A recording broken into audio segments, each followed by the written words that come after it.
Censorship's about to get way out of control, and you'll probably see a lot of your favorite YouTube channels and YouTubers going missing really, really soon.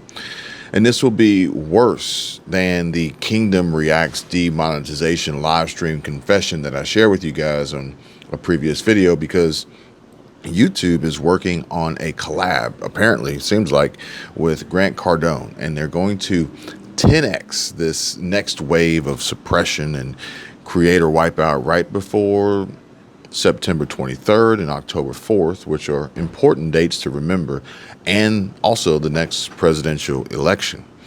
And it sucks because there are so many people out there who rely on YouTube not only for their income and other reasons, but they're now going to have to resort to finding other ways to pay their bills.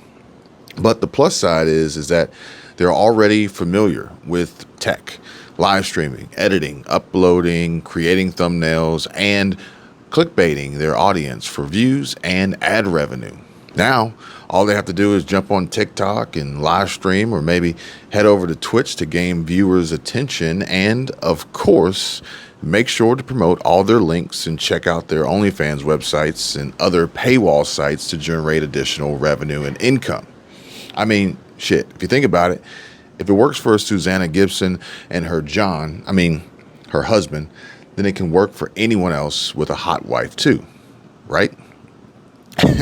And not to mention, she has a projected net worth of over $1 million and is on pace to rake in over $100K in annual salary as a nurse practitioner. So worst case scenario, she will always have a side hustle income and a way to make money online if she by chance doesn't win the election to become a representative in the Virginia Democratic House. But that also begs the question of just how bad is the economy, and how much or how deep into a recession are we when folks like Susanna have to resort to begging for tips online from viewers watching her and her husband engage. But again, that's the beauty of being a content creator and YouTuber, and also how I'm able to make money online and earn income and diversify my income streams as a coach and content creator, creative mentor, and to help others getting their social media brands off the ground.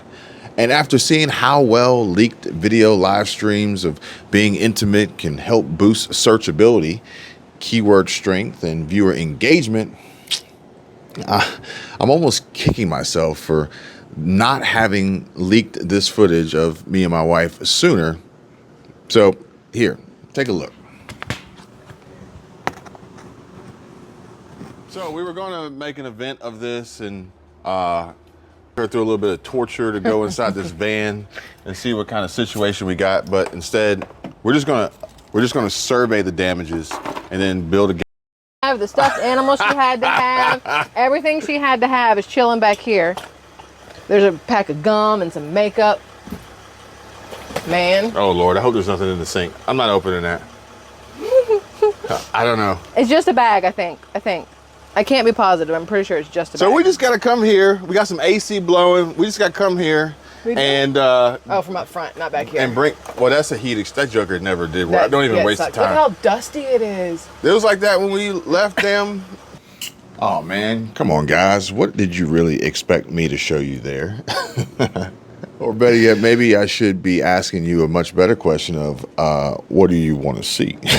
But seriously though, check out all my links in the description.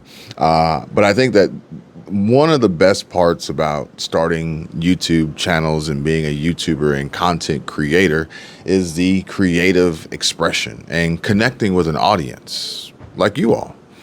And also having the ability to share important news like the recent Arizona voter fraud court ruling and Katie Hobbs and the unbelievably shocking allegations of election fraud in Arizona, specifically regarding the 2020 election and the conduct of Katie Hobbs, who was Arizona's Secretary of State at the time, and how the speaker claims that the election was rigged and points to issues with voting machines, long lines, and other irregularities. However, There are facts and evidence supporting the questioning of the legitimacy of Katie Hobbs, and also the fact that she was in a position to oversee her own election.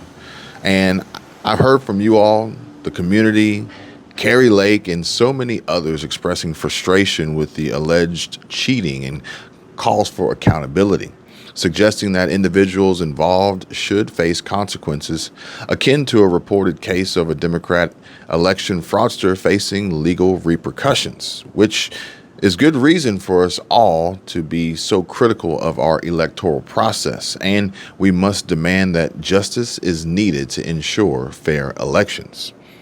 But politics is pretty much just wild, crazy in general for the most part, because I just heard that there was an alleged assassination attempt on Robert Kennedy Jr. Yep. Armed man accused of impersonating U.S. Marshal arrested at an RFK Jr. event in Los Angeles. Apparently, the man claimed to be part of his security team. They had police canines out there and everything. It was crazy. It was wild. But it isn't just politics. And the current administration in Washington either. Nope. Hollywood is in the mix too. Ashton Kutcher, That 70s Show, Danny Masterson, Jason Momoa, Oprah Winfrey, Dwayne "The Rock" Johnson, and others gaining unwanted attention from the media, the public, and the feds too. Now, comment down below, and while you're leaving your comment, listen to this. Ashton Kutcher and Mila Kunis apologized for pain, the pain that their letters on behalf of Danny Masterson caused. And Ashton Kutcher and Mila Kunis issued apologies for writing character letters supporting fellow That 70s Show actor Danny Masterson, who was sentenced to 30 years to life in prison for two women in 2003. You guys know what he did, and I don't think I'm allowed to say that term on YouTube.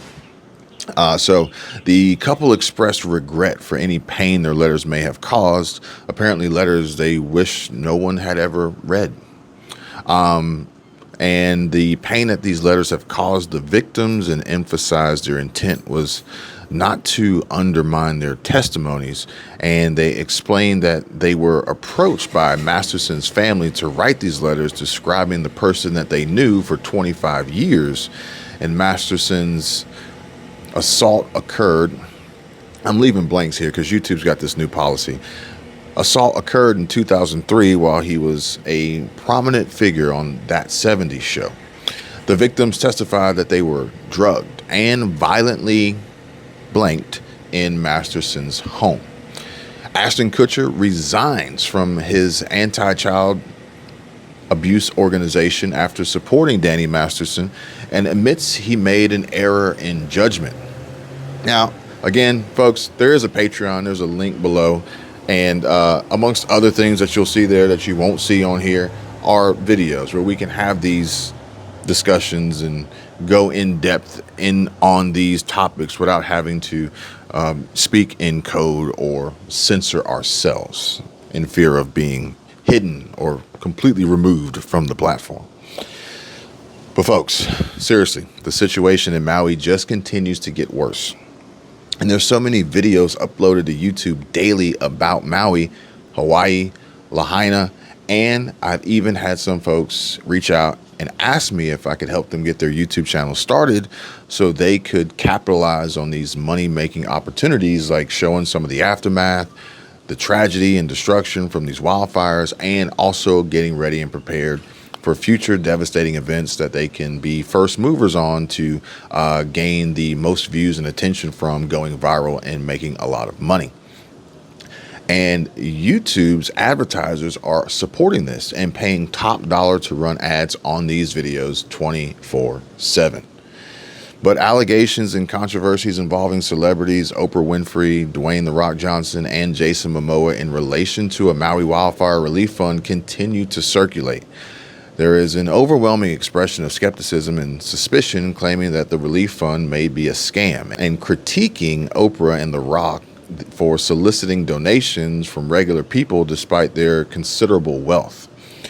I think The Rock was actually the highest paid for a role in a movie. I think he just agreed to, it was like 50 million, I think. Don't quote me on that. I think it was The Rock. I think it was a movie he just agreed to do, and it was 50 million for his role. So that'll be the highest contractually paid, whereas I think maybe not the highest paid overall, because I think Sandra Bullock actually did really well with her movie with George Clooney in outer space. And now I can't remember the name of that movie. But she ended up doing a different deal where she was getting a royalty on pretty much the box office and anything else related to it, besides taking a huge chunk out of the budget for the film. So anyway, don't quote me on that. But again, you guys have all been very vocal in your wanting of answers, questioning the motives behind the fundraising efforts, in addition to concerns about land acquisitions and land grabs, and dwelling on rumors and theories regarding the celebrities' involvement and actions during the Maui wildfires. Like how I even heard someone here recently tell me that they saw Oprah starting the fires. Crazy stuff. But look, folks, we have to be aware and alert, especially on YouTube, while scrolling social media, reading emails, or just being out and about on the street. Emails and text messages, all designed to catch us off guard. So I encourage all of my viewers to be cautious about potential scammers. And it is likely we will see this happening even more with fraudulent misrepresentation and mimicking likeness of celebrities and familiar faces from YouTube channels by using their name to get you to donate and send them money. And allow me to emphasize that I would never, will never ask for your money. Not on YouTube, not in comments, not on Instagram, nowhere, okay? So please do me a favor and drop a comment and just let me know that you heard me say that and you won't fall for some trick of someone trying to pretend to be me and roping you in the comments section to try and get your money, or worse, access to your bank account and personal identity and information. Now, I most certainly want to see the people, and even more so the children, helped, but not at the expense of all of you getting hurt in the process. And can you believe what the Maui utility companies and Hawaiian Electric did to destroy those important documents too? I mean, it's just so sad how our country is being run, and the corrupt officials, some elected, some not, are just causing so much harm and destruction to innocent people, to the innocent people who don't deserve this at all. What do you guys think? Let me know. Drop a comment down below. Have you seen any YouTube channels that you think are possibly questionable, or perhaps maybe even encountered some sort of possible scam or trick or new ploy in the YouTube comment section, or maybe even on Twitter or TikTok or any other social media site, or maybe even Threads for that matter? Let me know. Drop a comment down below. Till next time.